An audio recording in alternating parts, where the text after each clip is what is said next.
ایک بات اور عرض کرتا ہوں برہان احمد ظفر کی خدمت میں کہ تم یہ جو چیلنج دے رہے ہو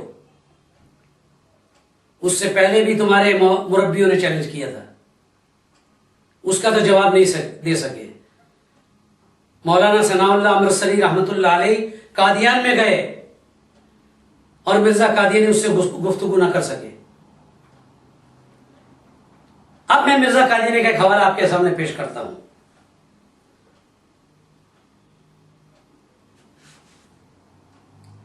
انجام آتم روحانی خزائن جلد نمبر 11 صفحہ نمبر 282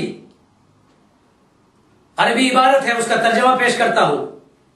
مرزا قادیانی لکھتا ہے کہ ہمارے ذمے جو تبلیغ فرض تھی آج ہم نے اس کا حق ادا کر دیا، اور اب ہمارا قصد یہ ہے کہ ان توضیحات کے بعد ہم علماء کو مخاطب نہیں کریں گے۔ یہ ہماری طرف سے مخاطبات کا خاتمہ ہے۔ جب مرزا قادیانی 1897 میں وعدہ کر چکا ہے کہ آئندہ ہم علماء کرام سے کو خطاب نہیں کریں گے، تو کیا یہ 100 سال کے بعد جو آپ کے عقیدے کے مطابق مرزا قادیانی کی باتیں وما ينطق عن الهوى ان هو الا وحی یوحی ہے، اس کا مصداق ہے، کیا منسوخ ہو گیا؟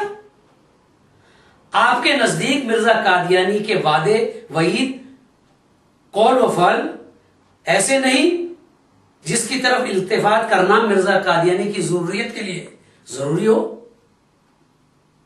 آپ نے جو علماء کرام کو چیلنج دیا ہے، کیا آپ کے نزدیک 1 صدی گزر جانے کے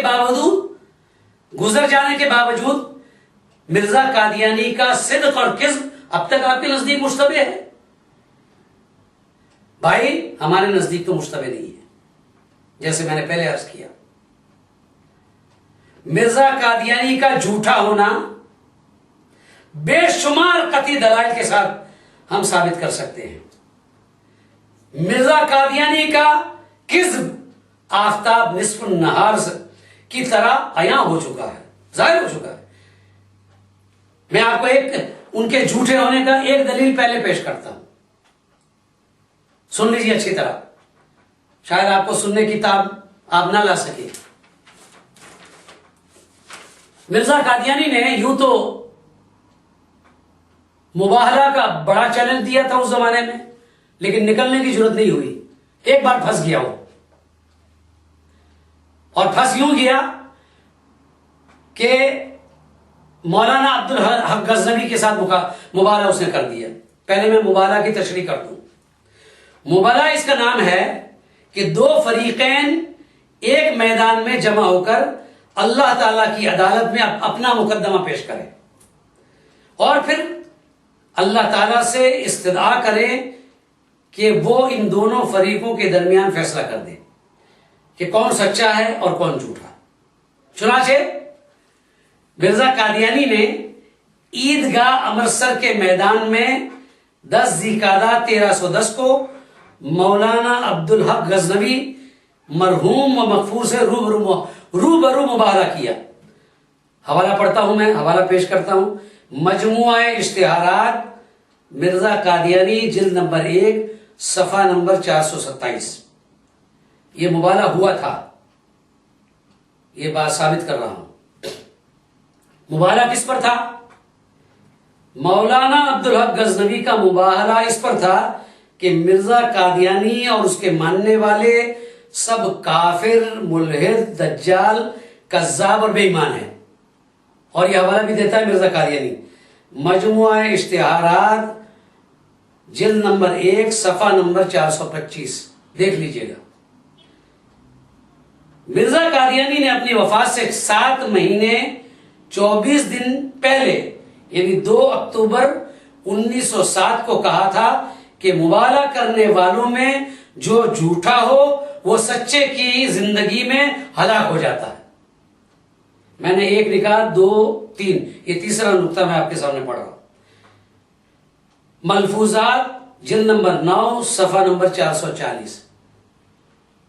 مرزا قادیانی 26 مئی 1908 کو مولانا عبدالحق غزنوی مرحوم کی زندگی میں مر گیا، اور مولانا مرحوم کا انتقال مرزا قادیانی کے مرنے کے بعد 9 سال بعد 16 مئی 1917 کو ہوا۔ اب مبالغہ کا نتیجہ نکالو۔ مرزا قادیانی کا مولانا مرحوم کی زندگی میں ہلاک ہو جانا خدائی عدالت کا بے لاگ فیصلہ ہے، جس سے 2 اور 2 4 کی طرح واضح ہو گیا کہ مرزا قادیانی جھوٹا تھا، اس کے ماننے والے واقعی دجال اور کذاب اور کافر و ملحد ہے۔ یہ نتیجہ ہی نکلا، یہ خدائی عدالت کا فیصلہ ہے۔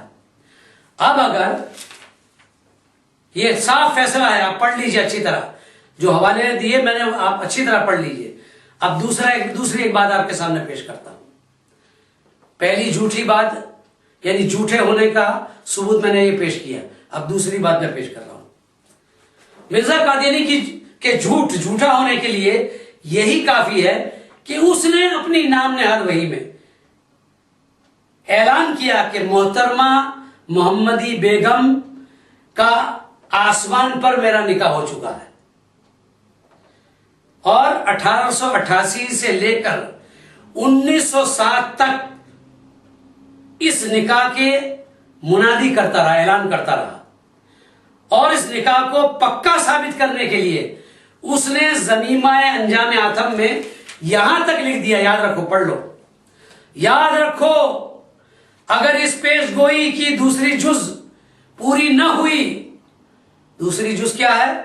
یعنی محمدی بیگم بیوہ ہو کر میرے نکاح یعنی مرزا قادیانی کے نکاح میں نہ آئی تو میں ہر ایک بد سے بدتر ٹھہروں گا۔ اے احمقو، یہ انسان کا اختراع نہیں، یہ کسی خبیث مفتری کا کاروبار نہیں، یقیناً سمجھو یہ خدا کا سچا وعدہ ہے، وہی خدا جس کی باتیں نہیں ٹلتی، وہی رب ذوالجلال جس کے ارادوں میں کوئی نہیں روک سکتا۔ یہ اس کا اعلان تھا۔ ضمیمہ انجام آتم، روحانی خزائن، جلد نمبر 11، صفحہ نمبر 338۔ ہمارا بھی ایمان ہے کہ خدا کی باتیں نہیں ٹلتی، اللہ کی باتیں نہیں ٹلتی، اس کے وعدے سب سچے ہوتے ہیں، ان کے ارادوں کو کوئی نہیں روک سکتا۔ لیکن جب ہم دیکھتے ہیں کہ پیشگوئی کی دوسری جز یعنی مرزا محمدی بیگم کا بیوہ ہو کر مرزا قادیانی کے نکاح میں آنا، یہ دوسری جز ہے، یہ پوری نہیں ہوئی۔ جب پوری نہیں ہوئی اور اللہ کے فضل و کرم سے محمدی بیگم کا سایہ دیکھنا بھی مرزا کو نصیب نہیں ہوا، جس کے قطعی طور پر ثابت ہوا کہ خبیث مفتری مرزا قادیانی کا افتراء تھا، وہ اپنے اقرار کے بموجب ہر بد سے بدتر یہودی، نصرانی، سکھ، ہندو، چوڑے چمار بھی غیر مسلم ہیں، اس سے بھی وہ برا تھا، مگر مرزا قادیانی با اقرار خود اس سے بھی بدتر تھا۔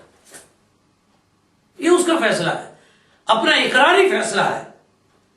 اگر اس کے جھوٹا ہونے پر تم نہیں مانتے تو نہ مانو، ہم تمہیں کون روکنے والے ہوتے تو مانو، لیکن مرزا قادیانی کا جھوٹا ہونا صاف واضح طور پر ثابت ہو چکا ہے۔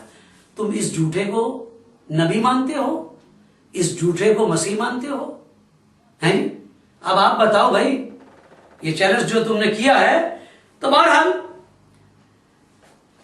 اگر آپ اللہ کو مانتے ہیں، اگر آپ اللہ کو مانتے ہیں تو اس کی عدالت کا یہ فیصلہ دل و جان سے قبول کر لو اور مرزا قادیانی کو جھوٹا ہونے کا اعلان کرو، ورنہ دنیا یہ سمجھنے پر مجبور ہوگی کہ آپ مرزا قادیانی کے درج ذیل الفاظ کے، میں ابھی پڑھوں گا، درج ذیل الفاظ کے مصداق ہیں۔